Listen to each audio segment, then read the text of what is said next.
Is my giant weapon of mass destruction finished, Einstein? Yes, right here, sir.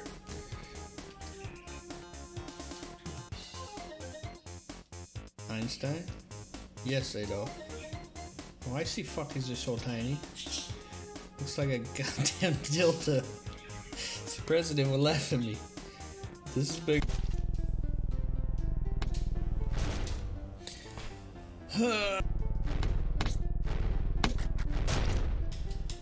There's so many.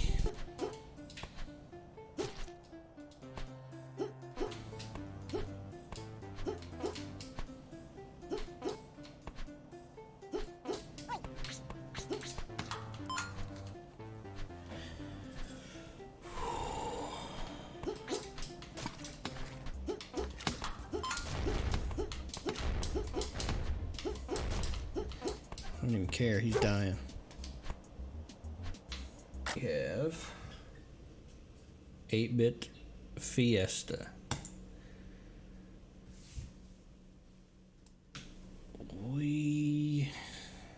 Okay.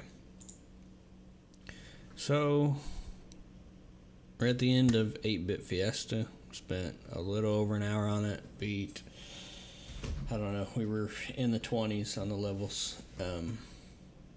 It is a very difficult game. It is timing heavy. And it seems like the developers played the game, and every time they beat the game, they went back, or every time they beat a level, they went back and found a way to make people die repeatedly. I don't know how many times Santa Claus died. The comedy in it, I mean, it's funny. It's got some stuff. It's tasteless humor, but it's still kind of funny. And it kind of breaks up the levels, but you only get like the little funny cutscenes every 12 levels or so. Yeah, it really made me want to rage. I'm not a big fan of games like that. There's a reason I haven't played like Getting Over It and some of those games, because I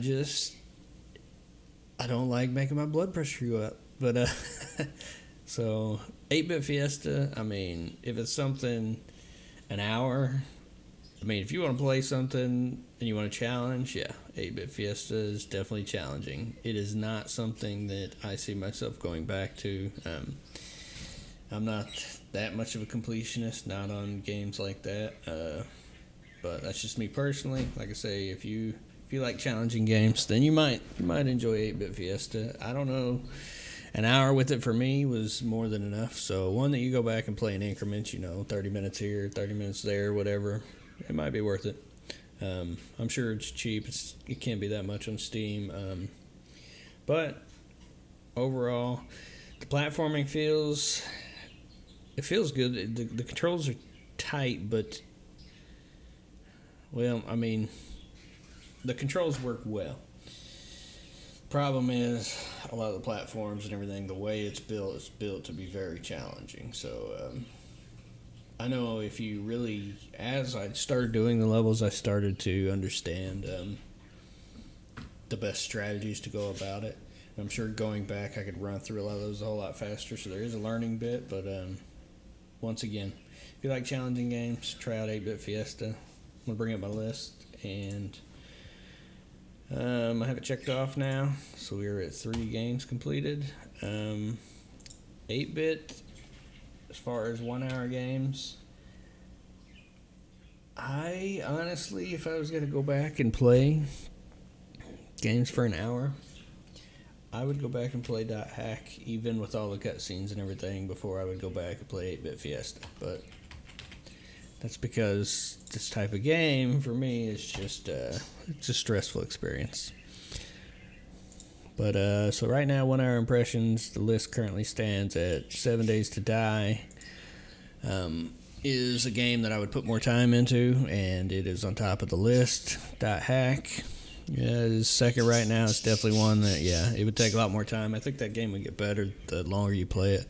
Same as 7 Days. Especially if you like multiplayer games, 7 Days to Die becomes a lot more fun when you have other players. Dot Hack is single player, so that's really just a solo experience. But 8-Bit Fiesta, not a bad game. Frustrating for me. I think it has multiplayer, so multiplayer may be something completely different. I mean, it's probably something I don't know. I honestly don't know. I didn't get to play the multiplayer. I don't know how it would function, if it's a race type thing or if it's versus. I'd almost bet it's kind of like a completely different bit. But as far as story mode goes, 8-Bit Fiesta falls in third on the list right now. And next will be A Hat in Time. I've got to make sure I've got that, get it set up. Give me about 5 minutes, and I'll see you back here.